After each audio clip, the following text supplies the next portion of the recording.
Welcome, dear higher secondary first year students. Welcome back to the online English class.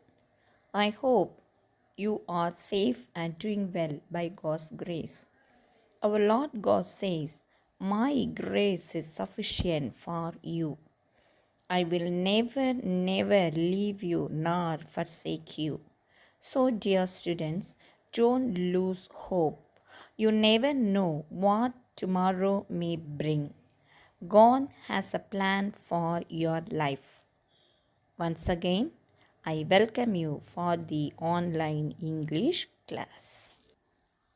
Students, in the last session, we have completed Unit 1 Prose, The Portrait of a Lady by Kushwant Singh, first 7 paragraphs.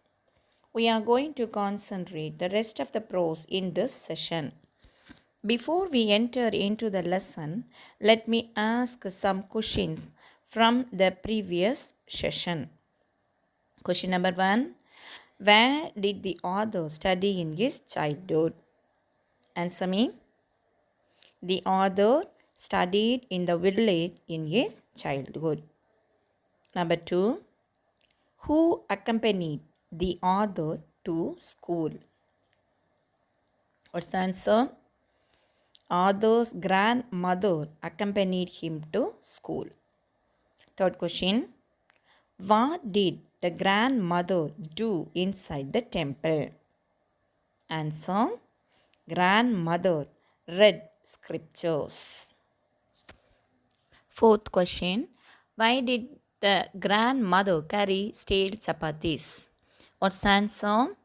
Grandmother carried stale chapatis to feed the stray dogs. Fifth question. What is the meaning of fables? Fables means stories. Very good, students. Students, study daily lessons daily. Don't keep anything for tomorrow because no one knows the story of tomorrow's dawn. Now is the time to make good use of time. Today is the day to begin a perfect day. Now let us move on to the prose, The Portrait of a Lady, written by Kushwant Singh. Students, please turn your reader page number 3. Let me read the 8th and 9th paragraph of the prose. When I decided to go abroad for further studies, I was sure my grandmother would be upset. I would be away for 5 years, and at her age, one could never tell. But my grandmother could. She was not even sentimental. She came to leave me at the railway station, but did not talk or show any emotion. Her lips moved in prayer. Her mind was lost in prayer. Her fingers were busy telling the beads of a rosary. Silently, she kissed my forehead, and when I left, I cherished the moist imprint as perhaps the last sign of physical contact between us. Ninth paragraph. But that was not so. After 5 years, I came back home and was met by her at the station. She did not look a day older. She still had no time for words, and while she clasped me in her arms, I could hear her reciting her prayers. Even on the first day of my arrival, her happiest moments were with the sparrows, whom she fed longer, and with frivolous rebukes. Here, sentimental means a feeling of sadness, an emotional feeling. Cherished means keep in one's mind.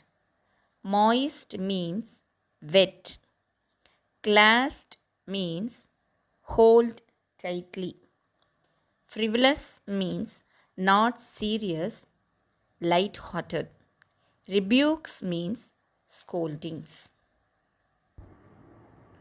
The author decided to go abroad for his education. Here, abroad means out of the country. He thought his grandmother would be upset because it would take 5 years for him to complete his education in abroad. As the author expected, grandmother was not even sentimental. On the day of his departure, grandmother went to railway station to leave Arthur. Her departure means leaving to start a journey. But she did not talk anything to Arthur or she did not show any emotion. She was busy in telling her prayers. Then, silently, she kissed him on his forehead. He kept that in his mind, thinking that might be the last sign of physical contact between them. But what did happen? After 5 years, the author returned back home. When he returned at the station, he was invited by his grandmother. She did not look a day older. Arthur was very happy when he saw his grandmother at the station. When she looked her grandson, she did not utter a word, but she held his hand tightly.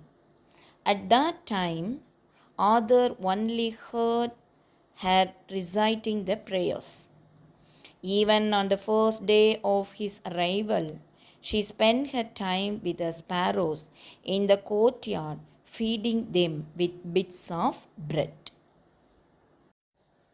Students, based on your understanding of these two paragraphs, answer the following questions. Question: why didn't the grandmother feel sentimental when the author went abroad for higher education?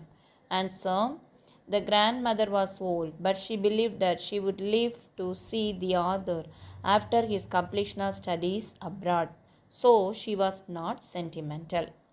Next question: what was the happiest time of the day for grandmother? In the afternoon, the grandmother fed lakhs to feed the sparrows with bits of bread. That was the happiest time of the day for grandmother. Let me read the 10th paragraph now. Refer page number 3 of your reader. In the evening, a change came over her. She did not pray. She collected the women of the neighborhood, got an old drum, and started to sing. For several hours, she thumped the sagging skins of the dilapidated drum and sang of the homecoming of warriors. We had to persuade her to stop to avoid overstraining. That was the first time since I had known her that she did not pray. Here, sagging means becoming weaker. Dilapidated means damaged. Warriors means soldiers. The homecoming of warriors is a phrase, song talking of the warriors after the soldiers return from the war, weary but victoriously. Here, grandmother probably anticipated her death with the idea of returning to the land of God. When the grandmother realized that her end came, she stopped her prayer. She gathered some women. She got an old drum and sang the homecoming of warriors. She overstrained. Overstrained means strain beyond the limit. She overstrained herself. So the author and the family members trying to stop her activities. But without minding that, she played the drum for a long time. Let me read the next two paragraphs of the prose. Refer reader page number 3 and 4. The next morning she was taken ill.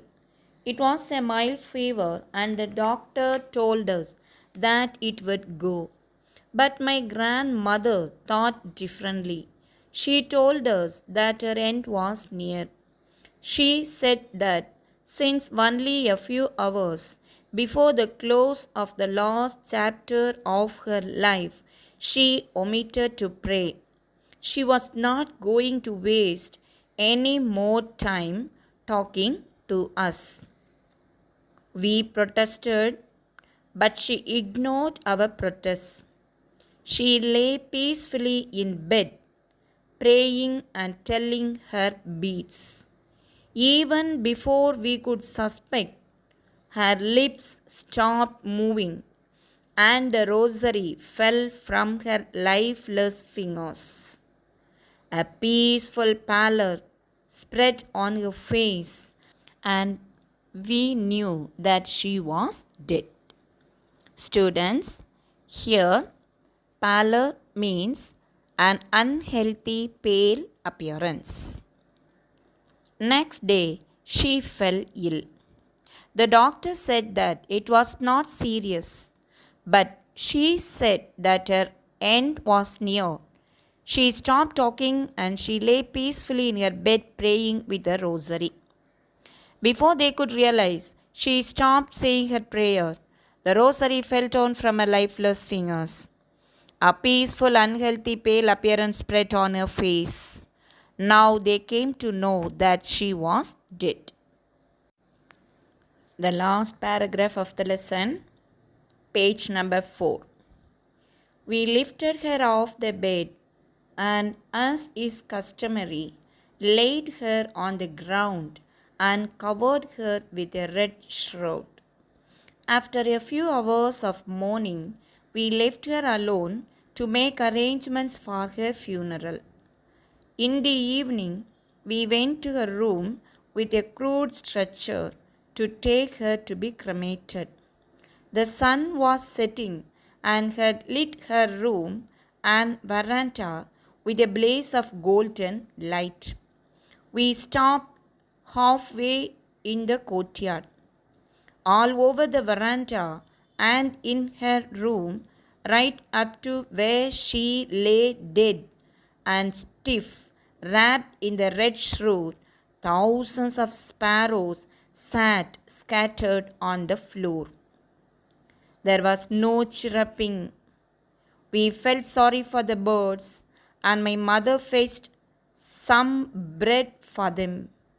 She broke it into little crumbs, the way my grandmother used to, and threw it to them.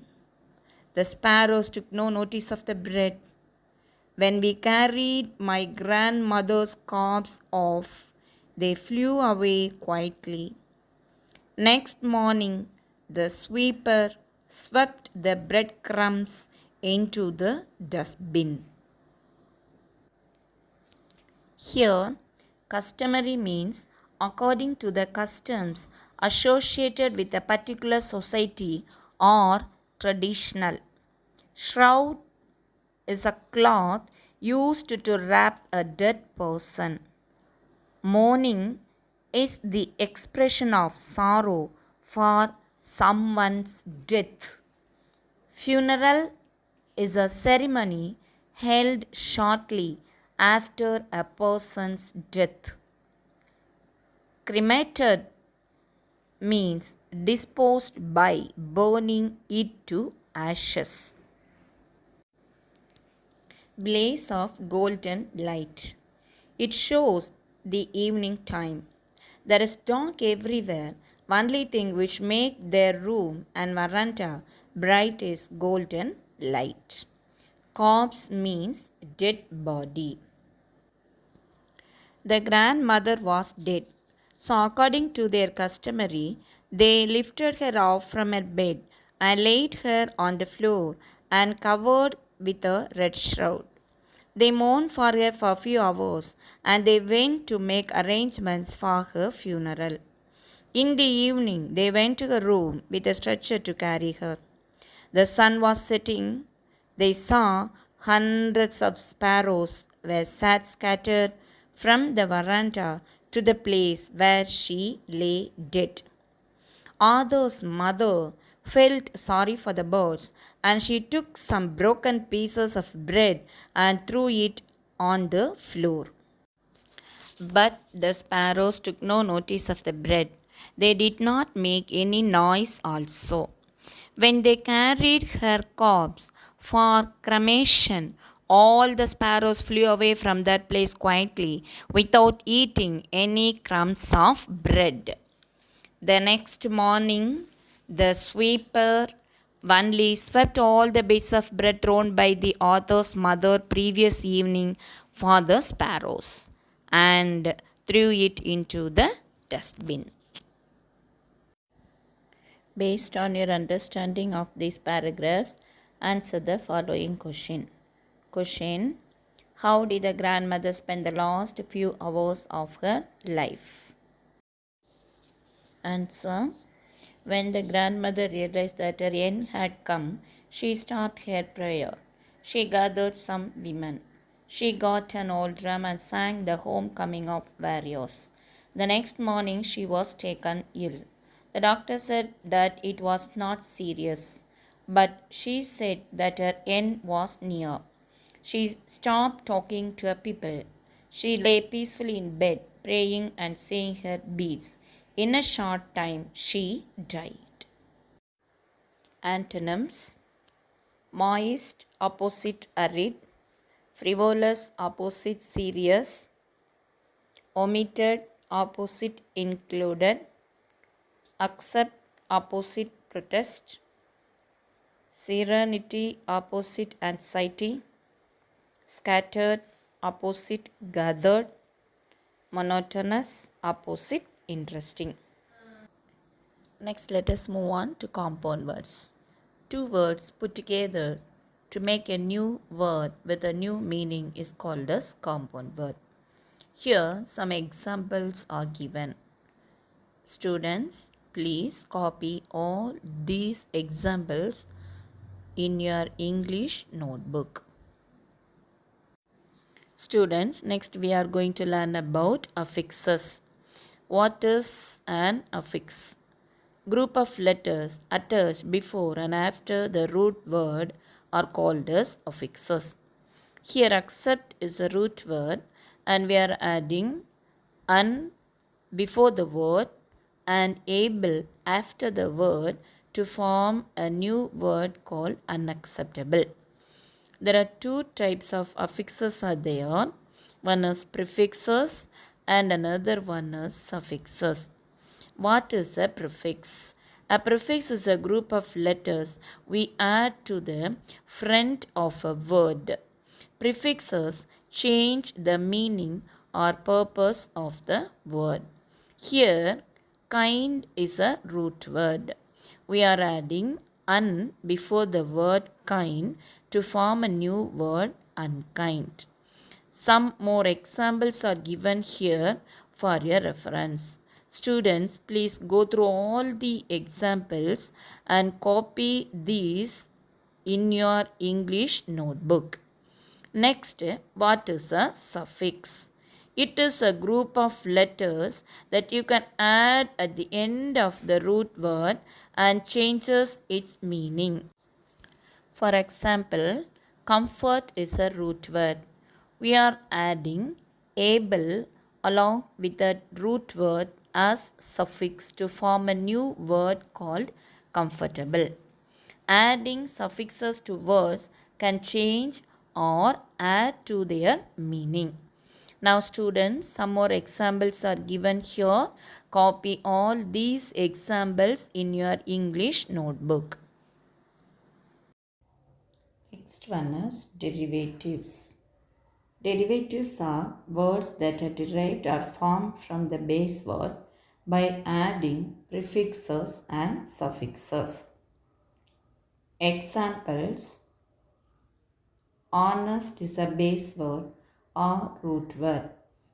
We are adding dis at the front of the word and y at the end of the word to form two derivatives, dishonest and honesty. Like that, approve is a root word or a base word. Here we are adding dis as a prefix and al as a suffix to form two new words, disapprove and approval. Students, next form two derivatives from each of the following words. Write it as assignment in your English notebook. Next topic is homophones. What do you know about homophones? Words that sound the same but have different meanings and spellings. Example, see, and some more examples are given. Go through these examples. Next one is confusables. Confusables is an informal term for two or more words that are easily confused with one another because of similarities in spelling, such as desert and desert, or personal and personal, pronunciation, allusion and illusion, accidental or incidental. Next is homophones. Some exercises. Fill in the blanks with suitable homophones. The word homophone, break or break. We have a short dash between the sessions. What's the answer? B-R-E-A-K. Next sentence. The car skidded to a halt when I applied the dash. What's the spelling of break here? B-R-A-K-E. Next, two homophones. Waist, waist. Shivani wears a belt around her dash. Here the spelling W-A-I-S-T. Next sentence. We should never misuse our dash natural resources. What's the spelling for waste? W-A-S-T-E. Waste. Next, two homophones, principal and principal. Sentence.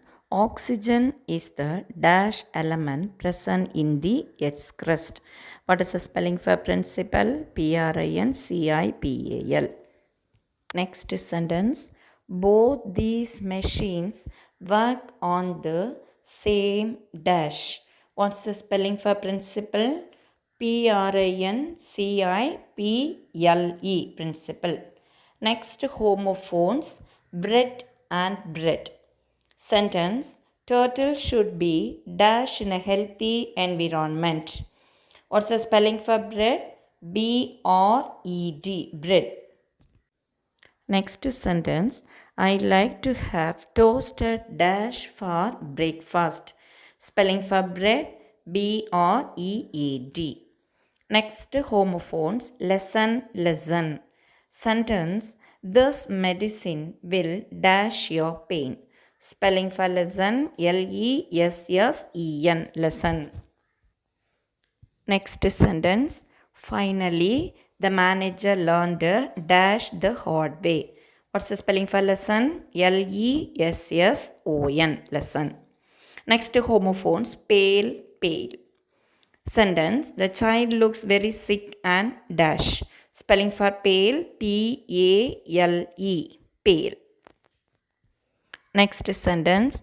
I need a dash of water to wash these cups.